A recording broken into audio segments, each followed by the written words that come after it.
ಸಾಕಾಣಿಕೆ ಒಳಗೆ ಈ 5 ರೂಲ್ಸ್ ನ ಫಾಲೋ ಮಾಡಿದ್ರೆ 90% ಲಾಸ್ ಆಗೋದನ್ನ ತಡೆಗಟ್ಟಬಹುದು. ಅದರ ಜೊತೆಗೆ ಲಾಸ್ ನ ಪ್ರಾಫಿಟ್ ಗೆ ಟರ್ನ್ ಮಾಡಬಹುದು. ಯಾವ ರೀತಿ ಅಂತ ತಿಳ್ಕೊಬೇಕಂದ್ರೆ ಫುಲ್ ವಿಡಿಯೋ ನೋಡ್ರಿ.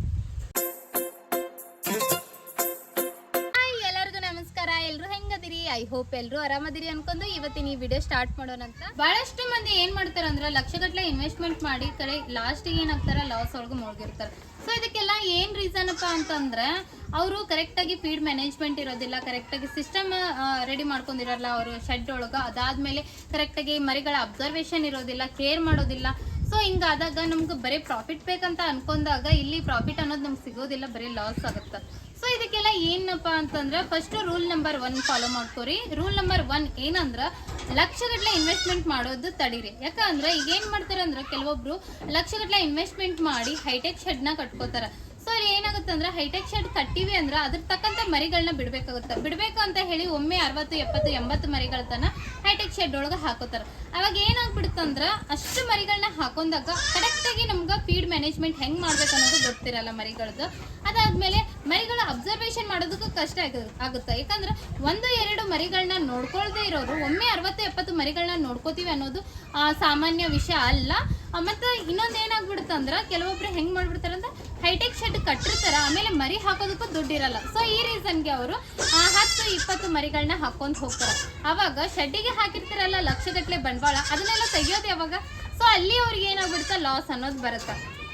ಅದಕ್ಕೆ ನಾನೇನು ಹೇಳ್ತೀನಿ ಅಂದ್ರೆ ನೀವು ಹೊಸದಾಗಿ ಸ್ಟಾರ್ಟ್ ಮಾಡಾತೀರಿ ಅಂದ್ರೆ ಅಕಸ್ಮಾತ್ ಸ್ಟಾರ್ಟ್ ಮಾಡಿರಿ ಅದ್ರ ಈಗ ಸ್ಟಾರ್ಟ್ ಮಾಡಿದವ್ರಿಗಂತೂ ಇದ್ರ ಬಗ್ಗೆ ಅನುಭವ ಇದ್ದೇ ಇರುತ್ತೆ. ಹೊಸದಾಗಿ ಸ್ಟಾರ್ಟ್ ಮಾಡೋರಿಗೆ ರೂಲ್ ನಂಬರ್ 1 ಏನಪ್ಪಾ ಅಂತಂದ್ರೆ ಸಿಂಪಲ್ ಆಗಿರುವಂತ ಶೆಡ್ ಮಾಡ್ಕೋರಿ. ಲೋ ಬಜೆಟ್ ಶೆಡ್ ಮಾಡ್ಕೊಂಡು ಮರಿಗಳನ್ನ ಜಾಸ್ತಿ ಮಾಡ್ಕೊಂಡು ಹೋಗ್ರಿ.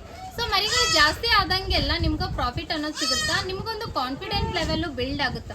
ಯಾವಾಗೂ ಸ್ಟಾರ್ಟ್ ಮಾಡೋಕ್ಕಿಂತ ಮುಂಚೆ ಕಾನ್ಫಿಡೆನ್ಸ್ ಇರುತ್ತಲ್ಲ, ಅದು ಕಾನ್ಫಿಡೆನ್ಸ್ ಅಲ್ಲ, ಓವರ್ ಕಾನ್ಫಿಡೆನ್ಸ್. ನೀವು ಸ್ಟಾರ್ಟ್ ಮಾಡಿ ಆ ಫೀಲ್ಡ್ ಒಳಗೆ ಇಳಿದ್ಮೇಲೆ ನಾ ಮರಿಗಳನ್ನ ಹೆಚ್ಚಿಗೆ ಮಾಡ್ಬೇಕನ್ನೋದು ಬರುತ್ತಲ್ಲ, ಅದೇ ಕಾನ್ಫಿಡೆನ್ಸ್. ಸೊ ಆ ಕಾನ್ಫಿಡೆನ್ಸ್ ನಿಮ್ಮ ಕಡೆ ಬಿಲ್ಡ್ ಆಗ್ಬೇಕಂದ್ರೆ ನೀವು ಓನ್ ಆಗಿ ಅದ್ರೊಳಗೆ ಇಳಿಬೇಕಾಗುತ್ತೆ. ಸೊ ನಾವು 20 ಮರಿಗಳನ್ನ ಮೇಂಟೈನ್ ಮಾಡೀವಿ ಅಂತಂದ್ರೆ 30 ಮರಿಗಳನ್ನ ಮೇಂಟೈನ್ ಮಾಡುವಂತ ಕೆಪಾಸಿಟಿ ಐತಿ ಅನ್ನೋದು ನೆಕ್ಸ್ಟ್ ಬ್ಯಾಚಿಗೆ ನಮ್ಗೆ ಗೊತ್ತಾಗುತ್ತೆ.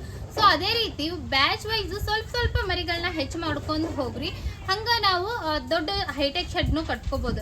ಅದ್ರ ಸಡನ್ ಆಗಿ ಹೈಟೆಕ್ ಶೆಡ್ ಕಟ್ಟಿ ಅದಾದ್ಮೇಲೆ ಸ್ವಲ್ಪ ಮರಿಗಳನ್ನ ಹಾಕೋದಾಗ್ಲಿ, ಹೆವಿ ಇಷ್ಟೊಂದು ಮರಿಗಳನ್ನ ಹಾಕೋದಾಗ್ಲಿ ತಪ್ಪಾಗುತ್ತಾ. ಸೊ ನಾನು ಫಸ್ಟ್ ರೂಲ್ ನಂಬರ್ 1 ಏನ್ ಹೇಳ್ಬೇಕಂತ ಅನ್ಕೊಂಡಿನಿ ಅಂದ್ರೆ ಸಿಂಪಲ್ ಆಗಿ ಲೋ ಬಜೆಟ್ ಇಂದ ಸ್ವಲ್ಪ ಮರಿಗಳಿಂದ ಸ್ಟಾರ್ಟ್ ಮಾಡಿ ಎಕ್ಸ್ಪೀರಿಯನ್ಸ್ ತಗೋ. ಸೊ ರೂಲ್ ನಂಬರ್ 2 ಏನಂದ್ರೆ ಪೇಷನ್ಸ್ ಅನ್ನೋದು ಬಹಳ ಇಂಪಾರ್ಟೆಂಟ್ ಆಗುತ್ತೆ. ಸೊ ಈಗ ಬಹಳಷ್ಟು ಜನ ಹೆಂಗ್ ಮಾಡ್ಕೊಂಡ್ ಬಿಡ್ತಾರೆ ಅಂದ್ರೆ ಪೇಷನ್ಸ್ ಅನ್ನೋದು ಇರೋದಿಲ್ಲ. ಈ ತಿಂಗಳು ನಾವು 1-2 ಲಕ್ಷ ಇನ್ವೆಸ್ಟ್ಮೆಂಟ್ ಮಾಡಿವಿ ಅಂದ್ರೆ ನೆಕ್ಸ್ಟ್ ತಿಂಗಳು ನಮಗೆ 1-2 ಲಕ್ಷ ಅದ್ರದ್ದು ಡಬಲ್ ಪ್ರಾಫಿಟ್ ಆಗುತ್ತೆ ಅನ್ನೋದು ಅವ್ರದ್ದು ಒಂದು ತಲೆ ಮೈಂಡ್ ಒಳಗೆ ಫಿಕ್ಸ್ ಆಗಿರುತ್ತೆ. ಈ ಕುರಿ ಸಾಕಾಣಿಕೆ ಫೀಲ್ಡಿಗೆ ಬರ್ಬೇಕಂತ ಅನ್ಕೊಂಡ್ರೆ ಹೆಂಗ್ ಅನ್ಕೊಂಡಿರ್ತಾರೆ, ಬಹಳ ಸಿಂಪಲ್ ಇದು ಕುರಿ ಸಾಕಾಣಿಕೆ ಅನ್ನೋದು ಬಹಳ ಈಸಿ ಐತಿ. ಸೊ ಇನ್ವೆಸ್ಟ್ಮೆಂಟ್ ಮಾಡೋದು, ಶೆಡ್ ಹೈಟೆಕ್ ಶೆಡ್ ಮಾಡೋದು, ಮರಿಗಳನ್ನ ಹಾಕೋದು, ಆಮೇಲೆ ಮರಿಗಳನ್ನ ತಗೊಂಡು ಹೋಗಿ ಮಾರ್ಕೆಟ್ಗೆ ಬಿಡೋದು, ಇದಿಷ್ಟೇ. ಅದ್ರೊಳಗೆ ಏನಿಲ್ಲ, ನಮ್ಗೆ ಲಕ್ಷಗಟ್ಟಲೆ ಲಾಭ ಸಿಗ್ತಾ ಅಂತ ಅನ್ಕೋತಾರ. ಸೊ ಹಂಗ ಇದ್ದಿದ್ರೆ ಯಾಕಿಷ್ಟು ಜನ ಲಾಸ್ ಆಗ್ತಿದ್ರು ಅಂತ ನನ್ನ ಅನಿಸಿಕೆ. ಸೊ ಅಷ್ಟು ಅನ್ಕೊಂಡಷ್ಟು ಸಿಂಪಲ್ ಇಲ್ಲ ಕುರಿ ಸಾಕಾಣಿಕೆ ಅನ್ನೋದು. ಶ್ರಮ ಪಡ್ಬೇಕಾಗುತ್ತೆ, ಅದ್ರೊಳಗ ಅಷ್ಟು ಕಷ್ಟ ಪಡ್ಬೇಕಾಗುತ್ತೆ, ಅದ್ರ ಬಗ್ಗೆ ಅಬ್ಸರ್ವೇಷನ್ ಇರ್ಬೇಕಾಗುತ್ತೆ. ಸೊ ಅವಾಗಷ್ಟ ನಮ್ಗೆ ಲಾಭ ಅನ್ನೋದು ಸಿಗುತ್ತೆ. ಈಗ ಫಾರ್ ಎಕ್ಸಾಂಪಲ್ ನಮ್ಮ ಜೊತೆ ಒಬ್ರು ಹೈಟೆಕ್ ಶೆಡ್ ಮಾಡ್ಕೊಂಡು ಈ ಕುರಿ ಸಾಕಾಣಿಕೆ ಸ್ಟಾರ್ಟ್ ಮಾಡ್ಕೊಂಡ್ರು. ಅವ್ರದ್ದು ಏನಾಗ್ಬಿಡ್ತಂದ್ರೆ 1-2 ಬ್ಯಾಚ್ ಮಾರಿದ್ರು. ಫಸ್ಟ್ ಒಂದು ಬ್ಯಾಚ್ ಅವ್ರಿಗೆ ಲಾಸ್ ಆಯಿತು, ಸೆಕೆಂಡ್ ಬ್ಯಾಚ್ ಅವ್ರಿಗೆ ಪ್ರಾಫಿಟ್ ಆಯಿತು. ಸೊ ಅವರು ಲಾಸ್ ಪ್ರಾಫಿಟ್ ಆಯಿತು ಅಂತ ಹೇಳಿ ಒಂದು 3ನೇ ಬ್ಯಾಚ್ ಹಾಕಿದ್ರು. ಅವಾಗ ಅವ್ರಿಗೆ ಮತ್ತೆ ಹೆವಿ ಲಾಸ್ ಆಗ್ಬಿಡುತ್ತೆ. ಅವಾಗ ಅವ್ರು ಏನು ಮಾಡಿದ್ರು, ನಮ್ಗೆ ಇವೆಲ್ಲ ಹಚ್ಚಿ ಬರಲ್ಲ, ಬೇಡ ಅಂತ ಶೆಡ್ ಕ್ಲೋಸ್ ಮಾಡ್ಕೊಂಡ್ರು. ಬಟ್ ನಮ್ದು ಹೆಂಗಾಯ್ತಂದ್ರೆ ಉಲ್ಟಾ 1-2 ಬ್ಯಾಚ್ 3 ಬ್ಯಾಚ್ ಇತ್ತನ ಆರಾಮಾಗಿ ಹೋಯ್ತು, 4ನೇ ಬ್ಯಾಚ್ ಲಾಸ್ ಆಯ್ತು. ಸೊ ಈ ಕುರಿ ಸಾಕಾಣಿಕೆ ಒಳಗಂದ್ರೆ ಹಿಂಗ ಯಾವುದೇ ಒಂದು ಬಿಸ್ನೆಸ್ ಆಗಲಿ ಏರುಪೇರು ಅನ್ನೋದು ಇದ್ದೇ ಇರುತ್ತೆ. ಒಂದ್ಸರಿ ಲಾಸ್ ಆಗುತ್ತೆ, ಒಂದ್ಸರಿ ಪ್ರಾಫಿಟ್ ಆಗುತ್ತೆ. ನಮ್ಗೆ ಬರೇ ಪ್ರಾಫಿಟ್ ಬೇಕಂದ್ರೆ ಯಾವುದು ಬಿಸ್ನೆಸ್ ಅವ್ರು ಸಿಗೋದಿಲ್ಲ. ಸೊ ಯಾವುದೇ ಬಂದರೂ ಎದುರಿಸುವಂಥ ಶಕ್ತಿ ಇರಬೇಕಾಗುತ್ತೆ. ಆಮೇಲೆ ನಮ್ಗೆ ಪೇಷನ್ಸ್ ಅನ್ನೋದು ಇರಬೇಕಾಗುತ್ತೆ. ಈ ಸರಿ ಲಾಸ್ ಆಗೈತೆ, ನೆಕ್ಸ್ಟ್ ಟೈಮ್ ಆದರೂ ನಮ್ಗೆ ಪ್ರಾಫಿಟ್ ಆಗುತ್ತೆ ಅನ್ನೋದು ಪೇಷನ್ಸಿಂದ ಕಾಯಬೇಕಾಗುತ್ತೆ. ಸೊ ಅವ್ರ ವಿಷಯದೊಳಗೆ ಆ ಥರ ಆಗಲಿಲ್ಲ, ಶೆಡ್ ಕ್ಲೋಸ್ ಮಾಡ್ಕೊಂಡ್ರು. ಆಮೇಲೆ ನಮ್ಮದು ಲಾಸ್ಟ್ ಬ್ಯಾಚ್ 4th ಬ್ಯಾಚ್ ಕೂಡ ಲಾಸ್ ಆದಾಗ ನಿಮ್ಮದು ಆಗೋದಿಲ್ಲ ಮಾಡ್ಕೊರಿ ಅಂತಂದ್ರೆ ನಾವು ಇಷ್ಟು ದೊಡ್ಡದು ಹೈಟೆಕ್ ಶೆಡ್ ಕಟ್ಟಿ ಆಮೇಲೆ 3 ಮರಿಗಳಿಂದ ನಾವು ಲಾಭ ಅನ್ನೋದು ಪಡ್ಕೊಂಡು ಈಗ 1 ಬ್ಯಾಚ್ ಲಾಸ್ ಆಗೈತಿ ಅಂತ ಶೆಡ್ ಕ್ಲೋಸ್ ಮಾಡುವಂಥ ಪರಿಸ್ಥಿತಿ ನಮ್ಗೆ ಯಾಕೆ ಬೇಡ, ಯಾವುದಕ್ಕೆ ಲಾಸ್ ಆಗೈತಿ ಅಂತ ತಿಳ್ಕೊಳೋಣ ಅಂತ ಹೇಳಿ ಆ ರೀಸನ್ ಹುಡುಕಕ್ಕೆ ಸ್ಟಾರ್ಟ್ ಮಾಡಿದ್ವಿ. ಸೊ ಪೇಷನ್ಸ್ ಅನ್ನೋದು ಭಾಳ ಇಂಪಾರ್ಟೆಂಟ್.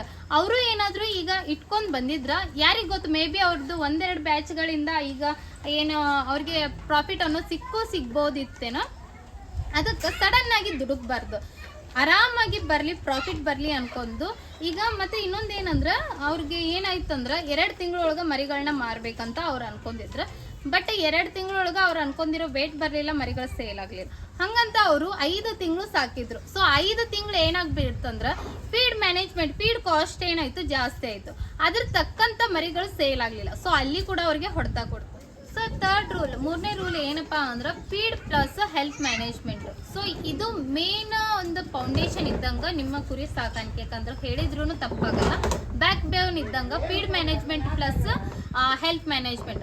ಸೊ ಇದ್ರೊಳಗೆ ಹೆಂಗಾಗುತ್ತೆ ಅಂದ್ರೆ ಯಾವ ರೀತಿ ಅನ್ನೋದನ್ನ ತಿಳ್ಕೊಳೋದಾದ್ರೆ, ನೀವು ಮರಿಗಳನ್ನ ಎಷ್ಟೇ ಕ್ವಾಲಿಟಿ ಮರಿಗಳನ್ನ ತಂದ್ರು, ಎಷ್ಟೇ ಕಾಸ್ಟ್ಲಿ ಮರಿಗಳನ್ನ ತಂದ್ರು, ಫೀಡ್ ಮ್ಯಾನೇಜ್ಮೆಂಟ್ ಹೆಲ್ತ್ ಮ್ಯಾನೇಜ್ಮೆಂಟ್ ಸರಿಯಾಗಿ ಇರಲಿಲ್ಲ ಅಂದ್ರೆ ಏನು ಉಪಯೋಗ ಆಗಲ್ಲ, ರಿಸಲ್ಟ್ ಸರಿಯಾಗಿ ಬರಲ್ಲ, ನಿಮ್ಗೆ ಲಾಸ್ ಅನ್ನೋದು 100% ಬರುತ್ತೆ ಅಂತ ಯಾವ ರೀತಿ ಫೀಡ್ ಮ್ಯಾನೇಜ್ಮೆಂಟ್ ಮಾಡ್ಕೋಬೇಕಂತಂದ್ರೆ, ನೀವು ಮರಿಗಳನ್ನ ತಂದಿರಿ ಅಂತಂದ್ರೆ ಎಷ್ಟು ಆ ಮರಿಗಳಿಗೆ ಎಷ್ಟು ಒಣ ಮೇವು ಹಾಕಬೇಕು, ಎಷ್ಟು ಹಸಿ ಮೇವು ಹಾಕಬೇಕು, ಯಾವ ರೀತಿ ಕಾನ್ಸಂಟ್ರೇಟ್ ಫೀಡ್ ಅಂದ್ರೆ ಕೈ ತಿಂಡಿ ಹಾಕಬೇಕು, ಎಷ್ಟು ಪ್ರಮಾಣದೊಳಗೆ ಹಾಕಬೇಕು ಅನ್ನೋದು ಗೊತ್ತಿರಬೇಕಾಗುತ್ತೆ.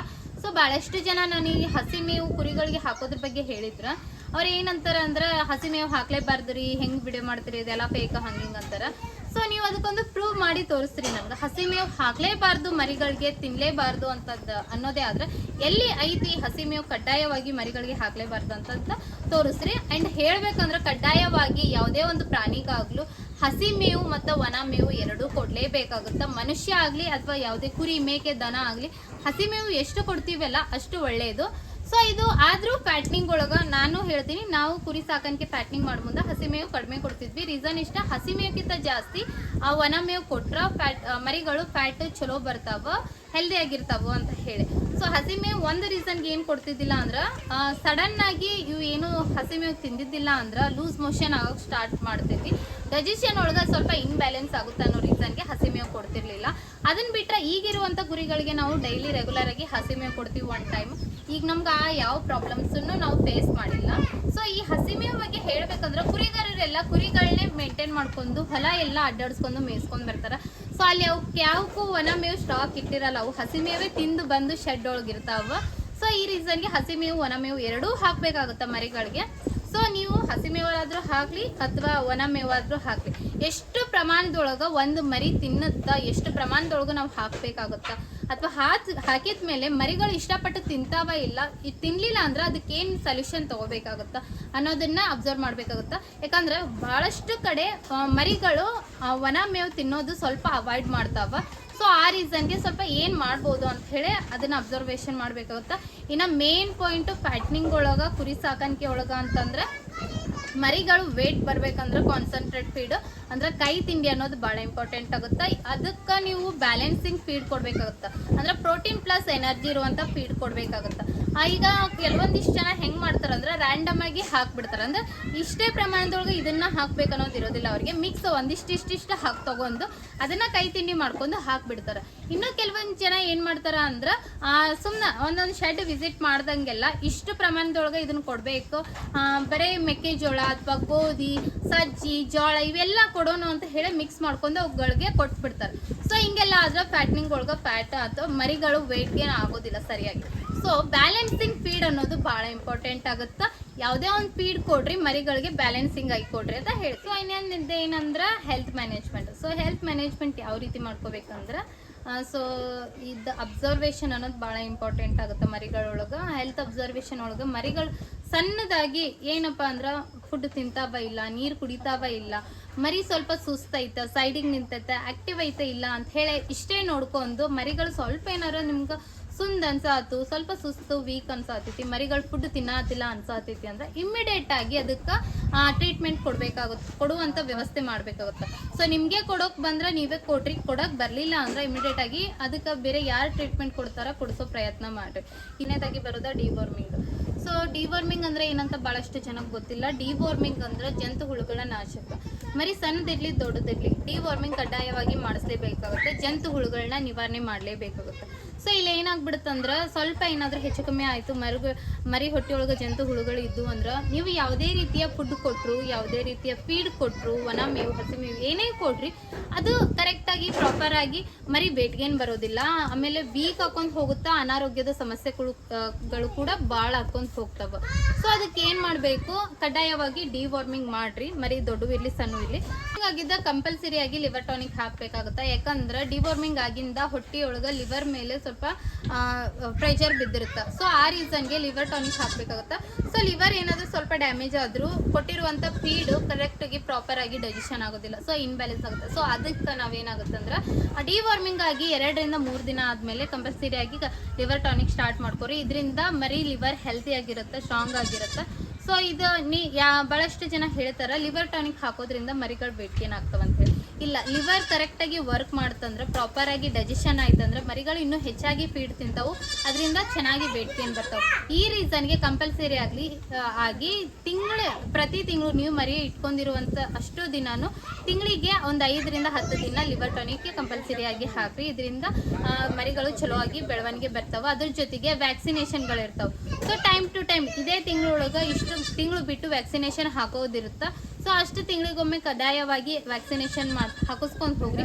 ಸೊ ನೀವು ಅಷ್ಟು ವ್ಯಾಕ್ಸಿನೇಷನ್ ಹಾಕಿಸ್ಬೇಕಂತ ಕೇಳ್ತಿರ್ತಾರೆ ಕೆಲವೊಬ್ರು. ಸೊ ಶಾರ್ಟ್ ಟರ್ಮ್ ಮಾಡಾತೀರಿ ಅಂದ್ರೆ ನೀವು ET ಮತ್ತು PPR ಕಂಪಲ್ಸರಿ ಆಗಿ ಕಡ್ಡಾಯವಾಗಿ ಮಾಡಿಸ್ಕೋರಿ. ಇನ್ನು ಲಾಂಗ್ ಟರ್ಮ್ ಮಾಡಾತೀರಿ ಅಂದ್ರೆ ಅಷ್ಟು ವ್ಯಾಕ್ಸಿನೇಷನ್ ಮಾಡಿಸ್ಲೇಬೇಕಾಗುತ್ತೆ. ಯಾಕಂದ್ರೆ ಒಂದು ಸರಿ ರೋಗಗಳೇನಾದರೂ ಅಟ್ಯಾಕ್ ಆದ್ರೆ, ET PPR HS ಯಾವುದೇ ರೀತಿಯ ರೋಗಗಳು ಅಟ್ಯಾಕ್ ಆದ್ರೆ ನೀವು ಆಮೇಲೆ ಟ್ರೀಟ್ಮೆಂಟ್ ಕೊಡಕ್ಕೆ ಹೋದ್ರೆ ಟ್ರೀಟ್ಮೆಂಟ್ ಫಲಿಸೋದಿಲ್ಲ.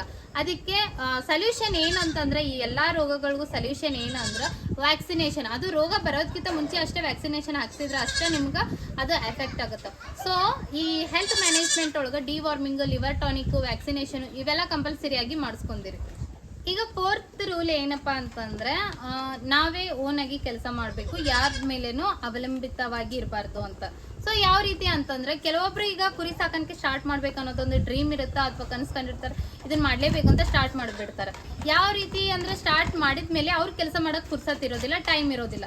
ಒಬ್ರು ಮಾಡ್ತಾರ, ಲೇಬರ್ನ ಹಚ್ತಾರ, ಇನ್ನೊಬ್ರು ಮಾಡ್ತಾರ, ಅವ್ರು ನಮ್ಮ ಮನೆಯೊಳಗೆ ಬೇರೆಯವ್ರು ಮ್ಯಾನೇಜ್ಮೆಂಟ್ ಮಾಡ್ತಾರ. ನಾನು ಕುರಿ ಸಾಕಾಣಿಕೆ ಸ್ಟಾರ್ಟ್ ಮಾಡಿದೆ, ಶೆಡ್ ಮಾಡಿಕೊಟ್ಟು ಮರಿಗಳನ್ನ ಬಿಟ್ಟರೆ ಸಾಕಂತ ಅನ್ಕೊಂಡಿರ್ತಾರೆ.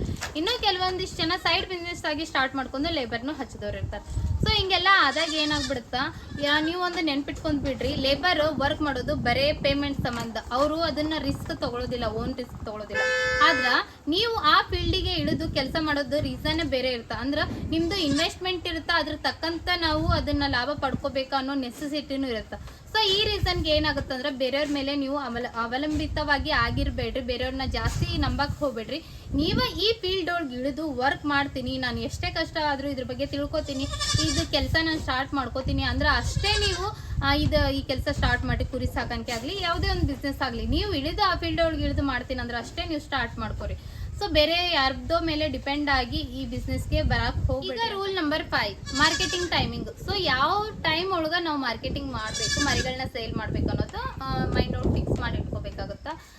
ಹೇಳ್ಬೇಕಂದ್ರೆ ಈಗ ಕುರಿ ಸಾಕಾಣಿಕೆ ಒಳಗೆ ಆಲ್ಮೋಸ್ಟ್ ಶಾರ್ಟ್ ಟರ್ಮ್ ಒಳಗೆ 2 ರಿಂದ 2.5 ತಿಂಗಳೊಳಗೆ ಮರಿಗಳು ಸೇಲ್ ಆಗಬೇಕು ಅಂದ್ರೆ ಅಷ್ಟೇ ನಮ್ಗೆ ಪ್ರಾಫಿಟ್ ಅನ್ನೋದು ಸಿಗುತ್ತೆ. ಸೊ ಅಕಸ್ಮಾತ್ ಆಗಿಲ್ಲ ಅಂದ್ರೂ ಅಟ್ಲೀಸ್ಟ್ 3 ತಿಂಗಳಿಗಾದ್ರೂ ಸೇಲ್ ಆಗಬೇಕಾಗುತ್ತೆ.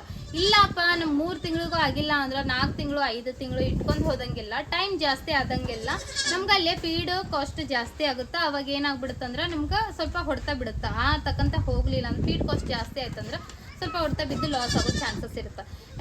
ಇನ್ನೂ ಕೆಲವೊಂದಿಷ್ಟು ಜನ ಹೆಂಗೆ ಮಾಡ್ತಾರಂದ್ರೆ, ಈಗ 1 ತಿಂಗಳು 2 ತಿಂಗಳು ಇಟ್ಕೊತಾರ, ಮತ್ತು ಅದು ಸೇಲ್ ಮಾಡೋ ಟೈಮಿಗೆ ಇಗ್ನೋರ್ ಮಾಡಿಬಿಡ್ತಾರೆ. ಯಾವ ರೀತಿ ಅಂತಂದರೆ, ಇನ್ನೂ 1 ತಿಂಗಳು 1.5 ತಿಂಗಳೊಳಗೆ ಈ ಹಬ್ಬ ಬರೋದೈತಿ, ಆ ಹಬ್ಬಕ್ಕೆ ಮಾರ್ಬಿಡೋಣ ಅಂತ. ಸೊ ಅದು ಕರೆಕ್ಟ್. ಅಂದ್ರೆ ಈಗ ನಾರ್ಮಲ್ ಆಗಿ ಮರಿಗಳು, ನಾವು ಈಗ ತಂದಂಥ ಮರಿಗಳು 7,000 8,000 ಕೊಟ್ಟು ತಂದಂಥ ಮರಿಗಳು ನಮ್ಗೆ ನಾರ್ಮಲ್ ಮಾರ್ಕೆಟಿಂಗ್ ಇದ್ದಾಗ 10 11 12,000 ರೂಪಾಯಿ ತನಕ ಹೋಗ್ಬೋದು. ಆದ್ರೆ ಈ ಫೆಸ್ಟಿವಲ್ ಟೈಮ್, ಹಬ್ಬಗಳಿದ್ದಾಗ ಅಥವಾ ಮ್ಯಾರೇಜ್ ಫಂಕ್ಷನ್ ಇದ್ದಾಗ, ಜಾತ್ರೆಗಳಿದ್ದಾಗ ಸ್ವಲ್ಪ ಡಿಮ್ಯಾಂಡ್ ಇರುತ್ತೆ. ಅಂದ್ರೆ ಅದೇ 10 11 ಸಾವಿರ ಹೋಗುವಂಥ ಮರಿಗಳು 15 16 ಸಾವಿರ ರೂಪಾಯಿಗೂ ಹೋಗ್ಬೋದು. ಆದ್ರೆ ನಾವು ಅಬ್ಸರ್ವೇಷನ್ ಮಾಡ್ಕೊಂಡಿರ್ಬೇಕಾಗುತ್ತೆ ಯಾವ ಟೈಮಿಗೆ ಮಾರ್ಕೆಟ್ ಹೈ ಐತಿ ಯಾವ ಟೈಮಿಗೆ ಡಿಮ್ಯಾಂಡ್ ಕಡಿಮೆ ಐತಿ ಅನ್ಕೊಂಡು ನೋಡ್ಕೊಂಡಿರ್ಬೇಕಾಗುತ್ತೆ. ಈಗ ಹಂಗಂತ ಹೇಳಿ ಏನು ಮಾಡ್ಬಿಡ್ತಾರಂದ್ರೆ ಜನ, ಈಗ ಮೊನ್ನೆ ಬಕ್ರೀದ ತೊಗೊಳೋಣಂತ ಮರಿಗಳು ಹೆವಿ ಕಾಸ್ಟ್ಲಿ ಇದ್ದವು. ಇದು 5-6 ಸಾವಿರ ರೂಪಾಯಿ ಮರಿಗಳ 10-11 ಸಾವಿರ ರೂಪಾಯಿ ಮರಿ ತನ ಇದ್ದು, ಅಂದರೆ 5, 6, 7, 8, 9 ಸಾವಿರ ಮರಿಗಳು 10-11 ಸಾವಿರ ತನ ಇದ್ದು. ಅಷ್ಟು ಡಿಮ್ಯಾಂಡ್ ಇತ್ತು, ಅಷ್ಟು ಕಾಸ್ಟ್ಲಿ ಇತ್ತು. ಅಂದ್ರೆ ಫೈಟ್ನಿಂಗ್ ಈಗ ಸ್ಟಾರ್ಟ್ ಮಾಡೋರು ಮರಿಗಳನ್ನ ತಂದು ಸ್ಟಾರ್ಟ್ ಮಾಡಲೇಬಾರ್ದು, ಅಷ್ಟು ಕಾಸ್ಟ್ಲಿ ಇತ್ತು. ಹಂಗಂತ ಹೇಳಿ ಎಲ್ಲರೂ ತೊಗೊಂಡು ಹೋಗಿ ಬಕ್ರೀದ್ ದಿನಾನ ನಿಂತು ಬಿಟ್ರೆ ಅವತ್ತದು ಯಾವ ಮರಿಗಳು ತೊಗೋಬೇಕು ಯಾವ ಮರಿಗಳು ಬಿಡ್ಬೇಕು ಅನ್ನೋದು ಗೊತ್ತಾಗಲ್ಲ. ನಮ್ಮ ಮರಿಗಳಿಗೆ ಕಾಂಪಿಟೇಷನ್ ಭಾಳ ಬೀಳುತ್ತೆ. ಆ ಟೈಮಿಗೆ ಸ್ವಲ್ಪ ಸೇಲ್ ಆಗೋದು ಕಷ್ಟ ಆಗ್ತೈತೆ. ಸೊ ಫೆಸ್ಟಿವಲ್ ಐತಿ, ಇನ್ನೊಂದು 2 ವಾರ ಐತಿ ಅಂದ್ರೆ ಅವಾಗಿಂದ ನಾವು ಮರಿಗಳನ್ನ ತೊಗೊಂಡು ಸೇಲ್ ಮಾಡೋಕೆ ಹೋದ್ರೆ ನಮಗೊಂದು ಪ್ರಾಫಿಟ್ ಅನ್ನೋದು ಚಲೋ ಸಿಗುತ್ತೆ, ಮರಿಗಳು ಒಂದು ಒಳ್ಳೆ ರೇಟಿಗೆ ಸಿಗುತ್ತೆ. ಸೊ ಟೋಟಲ್ ಆಗಿ ಏನು ಹೇಳ್ತೀನಿ ಅಂದ್ರೆ, ಮರಿ ಸೇಲಿಂಗ್ ಟೈಮ್ ಯಾವಾಗ ಐತಿ ಅವಾಗ ನೋಡ್ಕೊಂಡು ಕರೆಕ್ಟಾಗಿರೋ ಟೈಮಿಗೆ ನೀವು ಮಾರಾಟ ಮಾಡಿರಿ. ಫೆಸ್ಟಿವಲ್ ಐತಂದ್ರೆ 2-3 ತಿಂಗಳು ಹೆಚ್ಚಿಗೆ ಇಟ್ಕೊಳಕ್ಕೆ ಹೋಗ್ಬಿಡ್ರಿ. ಅಕಸ್ಮಾತ್ ಇಟ್ಕೊಂಡ್ರು ಹಬ್ಬ ಇರೋ ಒಂದು 15 ದಿನ 1 ವಾರ ಮುಂಚೆನೆ ಮಾರಕ್ಕೆ ಟ್ರೈ ಮಾಡಿರಿ. ಅದು ಹಬ್ಬದ ದಿನನ ಸೇಲ್ ಆಗ್ತಾವ ಅನ್ನೋದು ಭಾಳ ಕಷ್ಟ ಆಗುತ್ತೆ. ಆಮೇಲೆ ಕಾಂಪಿಟೇಷನ್ ಭಾಳ ಇರೋದಕ್ಕೆ ಎಫೆಕ್ಟ್ ಆಗುತ್ತೆ. ಸೊ ಈ ರೀಸನ್ ಈ ರೂಲ್ಸ್ನ ಫಾಲೋ ಮಾಡ್ಕೋರಿ. ಮಾರ್ಕೆಟಿಂಗ್ ಯಾವಾಗ ಹೆಂಗಿರುತ್ತಂತ ಅಬ್ಸರ್ವ್ ಮಾಡ್ಕೊಂಡಿರ್ರಿ. ಒಬ್ರದ್ದು ಕಾಂಟ್ಯಾಕ್ಟ್ ಇಟ್ಕೊಂಡಿರ್ರಿ. ಈ ವಾರ ಹೆಂಗೈತಿ ಮಾರ್ಕೆಟಿಂಗ್, ಡಿಮ್ಯಾಂಡ್ ಐತಾ, ಹೈ ಐತಾ ಅಥವಾ ಲೋ ಐತಾ, ಹೆಂಗೈತಿ ಅಂತ ಕೇಳ್ಕೊಂಡಿದ್ರೆ ಸ್ವಲ್ಪ ನಿಮಗೂ ಮಾರ್ಕೆಟಿಂಗ್ ಮಾಡೋದು ಈಸಿ ಆಗುತ್ತೆ. ಸೊ ಹೊಸದಾಗಿ ಯಾರೆಲ್ಲ ಕುರಿ ಸಾಕಾಣಿಕೆ ಮಾಡತ್ತೀರಿ ಅವರೆಲ್ಲ ಈ 5 ಪಾಯಿಂಟ್ಸ್ಗಳನ್ನ 5 ರೂಲ್ಸ್ನ ಫಾಲೋ ಮಾಡಿದ್ರೆ ನಿಮ್ಗೆ ಲಾಸ್ ಆಗೋದನ್ನ ತಡೆಗಟ್ಟಬಹುದು. ಸೊ ಸಿಂಪಲ್ ಆಗಿ ಹೇಳ್ಬೇಕಂದ್ರೆ ಮೊದಲನೇದಾಗಿ ಸಣ್ಣ ಬಜೆಟ್ನಿಂದ ಸ್ಟಾರ್ಟ್ ಮಾಡ್ಕೊಂಡು ದೊಡ್ಡದಾಗಿ ಮಾಡ್ಕೊಂಡು ಹೋಗ್ರಿ. ಆಮೇಲೆ ಅದಾದ್ಮೇಲೆ ನೆಕ್ಸ್ಟ್ ಪೇಷನ್ಸ್ ಅನ್ನೋದು ಭಾಳ ಇಂಪಾರ್ಟೆಂಟ್ ಆಗುತ್ತೆ. ಪೇಷನ್ಸ್ ತಾಳ್ಮೆಯಿಂದ ಸ್ಟಾರ್ಟ್ ಮಾಡ್ಕೊರಿ. ತಾಳ್ಮೆಯಿಂದ ಇರ್ರಿ ಸ್ಟಾರ್ಟ್ ಮಾಡಿದ್ಮೇಲೆನು. ನೆಕ್ಸ್ಟ್ ಫೀಡ್ ಮತ್ತು ಹೆಲ್ತ್ ಮ್ಯಾನೇಜ್ಮೆಂಟ್ ಕರೆಕ್ಟಾಗಿ ನೋಡ್ಕೊರಿ. ಕರೆಕ್ಟ್ ಟೈಮ್ ಟು ಟೈಮ್ ಯಾವ ರೀತಿ ಫೀಡ್ ಕೊಡ್ತೀವಿ, ಬ್ಯಾಲೆನ್ಸಿಂಗ್ ಫೀಡ್ ಕೊಡ್ತೀವಿ ಅಂತ ನೋಡ್ಕೊರಿ. ಅದಾದ್ಮೇಲೆ ಹೆಲ್ತ್ ಮ್ಯಾನೇಜ್ಮೆಂಟ್ ಕರೆಕ್ಟ್ ಟೈಮಿಗೆ ವ್ಯಾಕ್ಸಿನೇಷನ್, ಡಿವಾರ್ಮಿಂಗ್, ಲಿವರ್ ಟಾನಿಕ್ ಇವೆಲ್ಲ ಹಾಕೊಂಡು ಮರಿಗಳ ಹೆಲ್ತ್ ಅಬ್ಸರ್ವೇಷನ್ ಇಟ್ಕೊಂಡು ನೋಡ್ಕೊಂಡು ಹೋಗ್ರಿ. ಅದಾದ್ಮೇಲೆ ರೂಲ್ ನಂಬರ್ 4 ಏನಪ್ಪಾ ಅಂತಂದ್ರೆ ಸೆಲ್ಫ್ ಮಾನಿಟೈಸಿಂಗ್, ಅಂದ್ರೆ ನಾವೇ ಆ ಫೀಲ್ಡ್ ಒಳಗಿರ್ದು ವರ್ಕ್ ಮಾಡಬೇಕಾಗುತ್ತೆ. ಇನ್ನು ರೂಲ್ ನಂಬರ್ 5 ಮಾರ್ಕೆಟ್ ಡಿಮ್ಯಾಂಡ್ ಯಾವ ರೀತಿ ಐತಿ ಅಂತ ನೋಡ್ಕೊಂಡು ಮಾರ್ಕೆಟಿಂಗ್ ಮಾಡಬೇಕಾಗುತ್ತೆ. ಸೊ ಈ 5 ರೂಲ್ಸ್ನ ನೀವು ತಲೆಯೊಳಗೆ ಇಟ್ಕೊಂಡ್ರೆ ಆರಾಮಾಗಿ ನೀವು ಪ್ರಾಫಿಟ್ ಪಡ್ಕೋಬಹುದು. ಲಾಸ್ ಆದ್ರೂ ಲಾಸ್ ಇಂದ ಪ್ರಾಫಿಟ್ಗೆ ಟರ್ನ್ ಆಗ್ತದೆ. ನಾವು ಕೂಡ ಈ 5 ಮಿಸ್ಟೇಕ್ಗಳನ್ನ ಮಾಡಿ ಮತ್ತೆ ಈ 5 ರೂಲ್ಸ್ನ ಫಾಲೋ ಮಾಡಿದ್ಮೇಲೆ ಸಕ್ಸಸ್ ಅನ್ನೋದು ಸಿಕ್ಕೈತಿ. ಸೊ ಇವತ್ತು ನಮ್ಗೆ ಸ್ವಲ್ಪ ಹೆಲ್ತ್ ಅಪ್ಸೆಟ್ ಆಗಿರೋದು ಕಾರಣ ಸಣ್ಣ ಪುಟ್ಟ ಏನಾದರೂ ಮಿಸ್ಟೇಕ್ ಮಾಡಿದ್ರೆ ನರ್ವಸ್ ಆಗಿ ಸಾರಿ, ದಯವಿಟ್ಟು ಕ್ಷಮಿಸ್ರಿ. ಆಮೇಲೆ ನಿಮ್ಗೆ ಯಾವ್ದ್ರ ಬಗ್ಗೆ ಆದ್ರೂ ಮಾಹಿತಿ ಬೇಕಾಗಿದ್ರೆ ಇದ್ರ ಬಗ್ಗೆ ವಿಡಿಯೋ ಮಾಡ್ರಿ ಅಂತ ಹೇಳಿ ಕಮೆಂಟ್ ಹಾಕಿದ್ರೆ ನನಗೆ ಎಷ್ಟಾಗುತ್ತೋ ಅಷ್ಟು ಅದ್ರ ಬಗ್ಗೆ ನಿಮ್ಗೆ ತಿಳಿಸೋದಕ್ಕೆ ಪ್ರಯತ್ನ ಪಡ್ತೇನೆ. ಆ್ಯಂಡ್ ಯಾವುದೇ ರೀತಿಯ ಕುರಿ ಮೇಕೆ ಸಾಕಾಣಿಕೆ ಬಗ್ಗೆ ಟಿಪ್ಸ್, ಫಾರ್ಮಿಂಗ್ ಟಿಪ್ಸ್ ಬೇಕಂದ್ರೆ ಈಗ ನನ್ನ ಪೇಜ್ನ ಫಾಲೋ ಮಾಡ್ಕೊರಿ. And thank you for watching.